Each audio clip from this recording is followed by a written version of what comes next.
Bonjour tout le monde et bienvenue pour une nouvelle recette végétalienne pour les fêtes de Noël et de fin d'année. Donc aujourd'hui on va attaquer déjà notre 4, 5, 6, 7, notre 8e recette ensemble. Donc aujourd'hui ça va être le deuxième plat chaud. Donc j'ai choisi de faire un plat aux notes asiatiques pour changer. Donc ça va être un genre de chop suey végétalien à base de tofu et puis d'un assortiment de plein de légumes. Donc sans plus tarder je vais vous dire un petit peu ce qu'il y a là-dedans. Donc écoutez, c'est parti, allons-y. Vous aurez besoin de 3 types de poivrons si vous en avez envie. Moi, comme j'en ai utilisé pour ma recette d'entrée, donc j'ai utilisé du poivron rouge, du poivron jaune, du poivron orange. J'ai utilisé du concombre, j'ai utilisé du tofu. Vous verrez la photo sur le blog du tofu pour vous montrer le taillage que j'ai fait. Ensuite, j'ai des gousses d'ail aussi à l'intérieur, j'ai quelques carottes et puis un demi-oignon. Voilà, j'ai également des champignons, donc c'est des champignons noirs. Vous trouvez ça dans toutes les grandes surfaces au rayon produits du monde. C'est vendu en sachet comme ça, c'est des produits qui sont déshydratés. Donc vous les avez soit en émincé déjà, soit entiers. Je suis une flemmarde, j'ai pris ceux qui sont déjà émincés, comme ça c'est plus facile. Donc je les ai mis à réhydrater dans de l'eau. Donc là vous voyez, ils sont réhydratés. On dirait presque qu'ils sont vivants, c'est marrant, ça bougeait tout seul tout à l'heure. Voilà, donc ça sont des champignons noirs qu'on va également utiliser. Si vous n'aimez pas les champignons, cette recette, vous pouvez la faire sans champignons, il n'y a pas de souci. Vous aurez aussi besoin de vermicelle, de riz ou de soja. J'ai changé cette fois, j'ai pris des vermicelles de riz pour tester, mais c'est sensiblement la même chose. Vous pourrez les utiliser pour accompagner votre plat. Si vous avez envie, vous pouvez l'accompagner aussi de riz, ou bien de quinoa, ou bien de pommes de terre vapeur par exemple. Je vais également utiliser, je vais faire un assaisonnement asiatique. Donc vous aurez besoin d'huile de sésame, vous aurez besoin de sauce soja, vous aurez besoin de sucré. Parce que souvent en Asie on fait des recettes sucrées-salées, donc vous aurez besoin de sucre. Alors comme source de sucre, j'utilise du miel, c'est ce qu'on fait en Asie, c'est ce que j'ai toujours fait et j'ai jamais considéré le miel comme un produit non végétalien.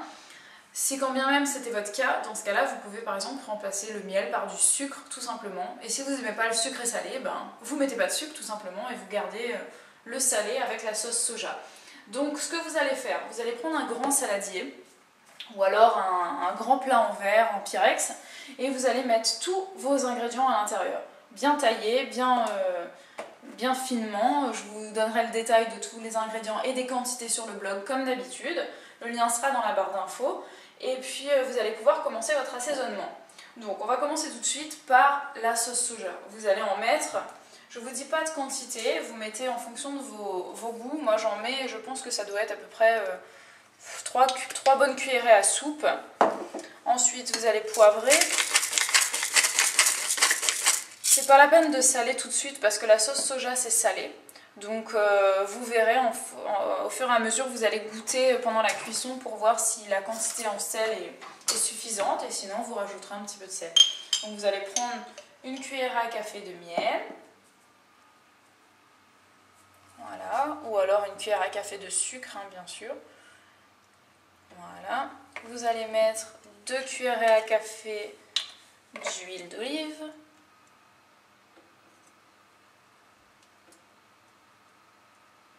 Je suis passée à côté. Il est nul, il est cassé ou quoi? Hop. Les champignons, c'est pas la peine de les mélanger avec, ils ont déjà un goût d'Asie naturellement, donc vous les rajouterez directement pendant la cuisson. Là, vous allez prendre un grand truc pour mélanger, ou alors tout simplement vos mains. Donc je vais me laver les mains. Voilà, donc vous allez pouvoir les mélanger à la main. Prenez un saladier assez grand, le mien est un peu petit, donc je suis un peu embêtée pour mélanger. Hop. Je sais, je suis droitière malheureusement, donc je mets mon gros bras devant vous. Mais je suis tellement maladroite que je préfère pas essayer de le faire avec la main gauche. Donc là vous mélangez bien tout. Et vous allez en fait mettre une assiette au-dessus. Vous allez mettre votre saladier au frais et vous allez le laisser pour que ça marine bien avec l'ail l'huile d'olive. Oh, j'ai oublié quelque chose. Mon gingembre. Le mieux c'est d'avoir du gingembre frais, encore une fois je n'en ai pas, donc je vais mettre du gingembre en poudre. Et le sésame? Et le sésame c'est... Ah, bonne question. Ça fait combien de temps qu'on vit ensemble? L'huile de sésame on la ajoutera à la fin de la cuisson parce que c'est une huile qui est quand même assez fragile et ça supporte pas très bien la cuisson, c'est mieux de l'utiliser à la fin. Bonne question. Donc là, vous mélangez bien et vous allez mettre au frigo pour que ça marine pendant environ 1 heure ou 2. Si vous avez le temps, 2 heures, c'est mieux. Voilà. Si vous avez encore plus de temps, vous pouvez le laisser un peu plus, si vous en avez envie d'ailleurs. Et ensuite, on va se retrouver tout à l'heure pour le moment fatidique de la cuisson au wok. Sans wok. Voilà, après 1 heure et demie, une bonne heure et demie de marinade, on a mis nos petits légumes dans la poêle. Le mieux c'est d'avoir un grand wok. On en avait un mais le fond a complètement attaché, du coup maintenant on est obligé de prendre ça, mais un wok c'est mieux. Donc je vais mettre mes champignons dedans. Je sais pas si je vais tout mettre, je pense pas. Je pense que pour la moitié ça ira. Voilà. Je verrai au fur et à mesure, parce que le problème c'est que sinon ça va pas rentrer et on va être un peu embêté. Vous voyez comme ils sont bien mous. Et là, pour ceux qui connaissent un petit peu la cuisine chinoise, mettez votre nez dessus. Je vous assure que ça sent vraiment le chop suey quoi. Donc ça sent très bon. Donc je vais commencer à allumer le feu. On met sur feu vif parce qu'on va essayer de cuire de manière très rapide, très brève, et que ce soit bien saisi. C'est ça le chop suey quoi. Et là derrière, juste derrière, j'ai mes vermicelles de riz qui sont en train de tremper dans de l'eau tiède. Et puis après, quand ce sera prêt, je vais les faire revenir très vite dans un petit peu d'huile d'olive pour accompagner le chop suey. Et puis ma foi, ce sera super bon. Donc vous verrez une petite photo sur le blog de tout ça, de la présentation de mon assiette, et puis toutes les informations sur toutes les quantités dont vous aurez besoin, etc. Et puis pour le chop suey, donc là vous faites cuire à feu vif pendant quelques minutes. Moi je vous reprends juste après pour le moment de rajouter un petit peu d'huile de sésame à la fin. Voilà, donc on a bien saisi les légumes. Là je rappelle encore que vraiment ce qui est très important c'est de ne pas laisser mijoter mais de frémir, enfin vraiment de mettre un feu vif, et c'est pas la peine de rajouter de l'huile puisque les légumes rentrent de l'eau. Donc là vous allez éteindre le feu, rajouter de l'huile de sésame. Donc là vous allez mettre environ une cuillerée à... presque 2 cuillères à café je dirais. Là vous mélangez bien. La cuisson dure franchement maximum 6 minutes.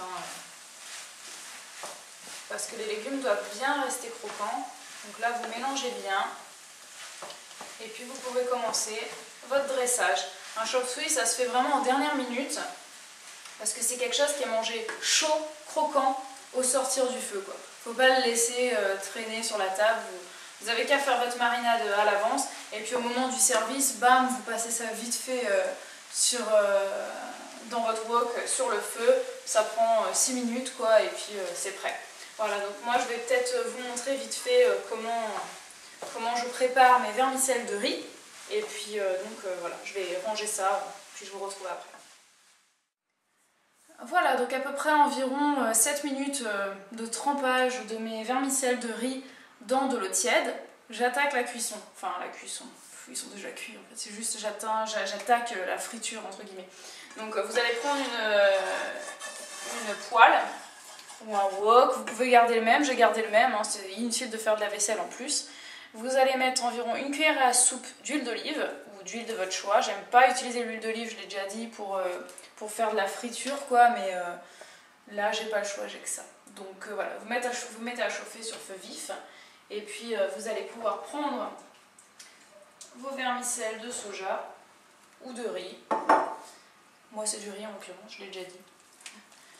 et vous les mettez dedans. Hop. Et là vous allez les laisser frire pendant quelques minutes, puis je vous retrouve après pour vous montrer comment c'est.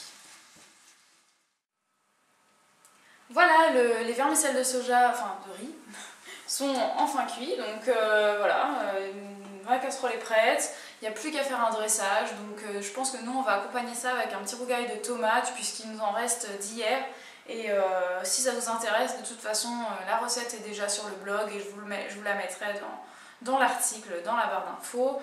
Et puis voilà, j'espère que cette recette vous a plu.